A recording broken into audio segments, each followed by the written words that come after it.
वो ऐसे ऐसे चीजें लेकर के आएंगे और उसको भी लगेगा हाँ यार इस तरीके से पहुंचना अच्छा है, ये सरल रास्ता है। यानी कहने का मेरा तात्पर्य है कि हर क्षेत्र में, चाहे वो सेवा का क्षेत्र हो, कम्युनिकेशन का क्षेत्र हो, नौजवान नए आइडियाज लेकर के आते हैं, कम से कम रिक्वायरमेंट के साथ वो परफॉर्म करने लग जाते हैं। और मैं मानता हूं इसी ने इसकी ताकत बहुत बढ़ाई है। मैंने देखा आज जो ट्रेडिशनल खान पान की चीजें हैं उसमें बिजनेस में आगे बढ़ रहा है। कोई मेडिकल के इक्विपमेंट इस प्रकार से बना रहे हैं कि भाई आपको बड़े आसानी से आप अपना देख सकते हैं। यानी कोई सोशल मीडिया के ग्लोबल जायंट्स से मुकाबला करने की तैयारी कर रहा है। यही सपने हैं, यही स्पिरिट है, यही शक्ति है। इसीलिए लोग कहते हैं मैं इसे नष्ट करूंगा।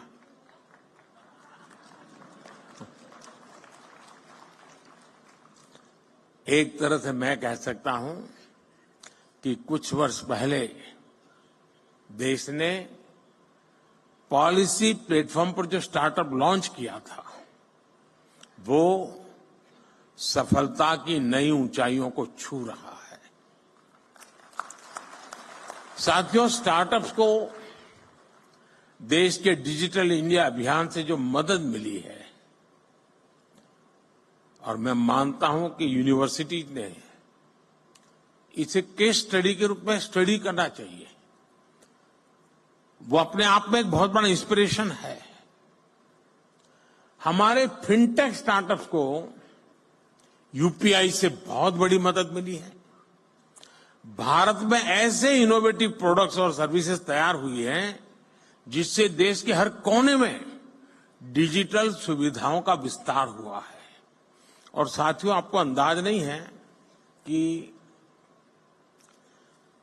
हम जहां हैं, हम रोजमर्रा की जिंदगी है तो हमें पता नहीं चलता है, लेकिन मैं G20 समिट के समय देखता था, हमने यहां एक बूथ लगाया था जहां पर अभी आपके एग्जीबिशन लगा है वहां G20 समिट में, और वहां यूपीआई कैसे काम करता है हम 1-1 हजार रुपया देते थे ताकि उनको ट्रायल रन करने के लिए काम आए।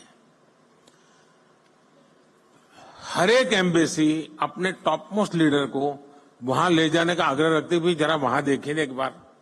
यानी वहां लाइन लगी रही थी बड़े बड़े नेताओं की कि यूपीआई है क्या, काम कैसे करता है, और उनके लिए बड़ा अजूबा था। हमारे यहां गांव में सब्जी वाला भी बड़े आराम से कर लेता है।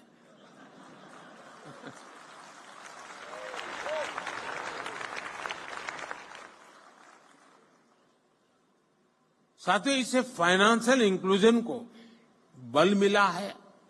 रूरल और अर्बन डिवाइड को देश कम कर पाया है। और दुनिया में शुरू में इसकी चिंता थी।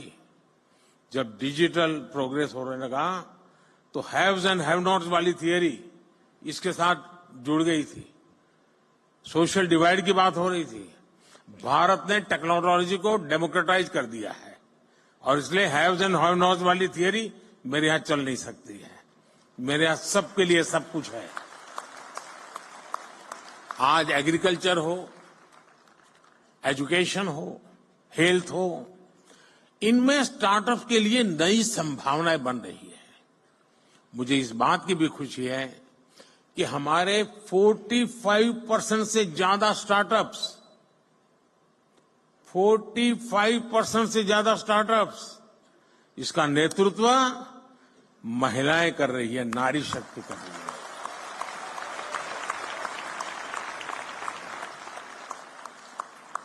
इस ताकत का कोई अंदाज नहीं लगा सकता जी। ये पूरा एडिशनल बेनिफिट है देश को। हमारी बेटियां कटिंग एज इनोवेशन से देश की समृद्धि की तरफ ले जा रही है जी।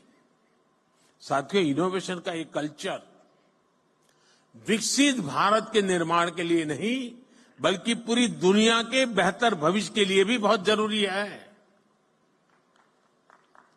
और मैं बहुत जिम्मेवारी के साथ कहता हूं, विश्व के बेहतर भविष्य की बात मैं कर रहा हूं और मेरी ताकत पर नहीं, आपके सामर्थ्य पर मेरा भरोसा है।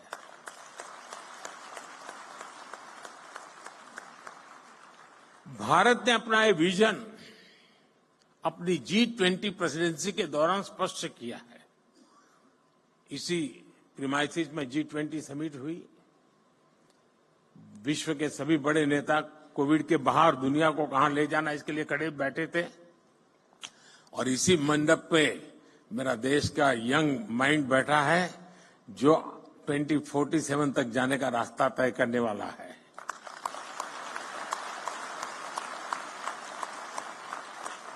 भारत ने स्टार्टअप 20 के तहत दुनिया भर के स्टार्टअप इकोसिस्टम को एक साथ लाने का प्रयास किया है।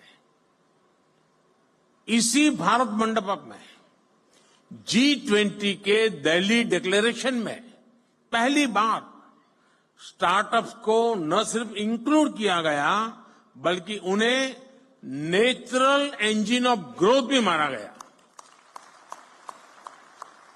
मैं जरूर कहूंगा कि आप G20 का ये डॉक्यूमेंट जरूर देखें आप, यानी किस लेवल पर हम चीज को ले गए हैं। अब हम AI टेक्नोलॉजी से जुड़े एक नए युग में है और आज दुनिया इस बात को मान के चलती है कि AI मतलब इंडिया का अपर हैंड रहने वाला है। ये दुनिया मान के चल रही है। अब हमारा काम है मौका नहीं छोड़ना है और मैं काफी मदद ले रहा हूं ये AI की आजकल, क्योंकि मुझे मालूम है मुझे इलेक्शन कैंपेन में लैंग्वेज की सीमाएं आती है तो मैं AI की मदद से तमिल में भी मेरी बात पहुंचा रहा हूं, तेलुगु में पहुंचा रहा हूं, उड़िया में पहुंचा रहा हूं। तो आप जैसे नौजवान ये काम करते हैं तो मेरा भी काम हो जाता है। पहले मैं देख रहा था कोई मुझे मिलता था तो एक जमाना था पहले ऑटोग्राफ मांगते थे, धीरे धीरे फोटोग्राफ मांगने लगे, अब सेल्फी मांगने लगे, अब तीनों मांग रहे, सेल्फी चाहिए, फोटोग्राफ चाहिए, ऑटोग्राफ चाहिए। अब करे क्या? तो मैंने AI वाली मदद ले ली। मैंने अपने नमो ऐप पर एक व्यवस्था खड़ी कर दी, अगर मैं यहां से गुजर रहा हूं और कहीं पर एक कोने पर आपका आधा चेहरा भी आ गया तो AI की मदद से आप निकाल सकते हैं, मोदी के साथ मैं खड़ा हूं।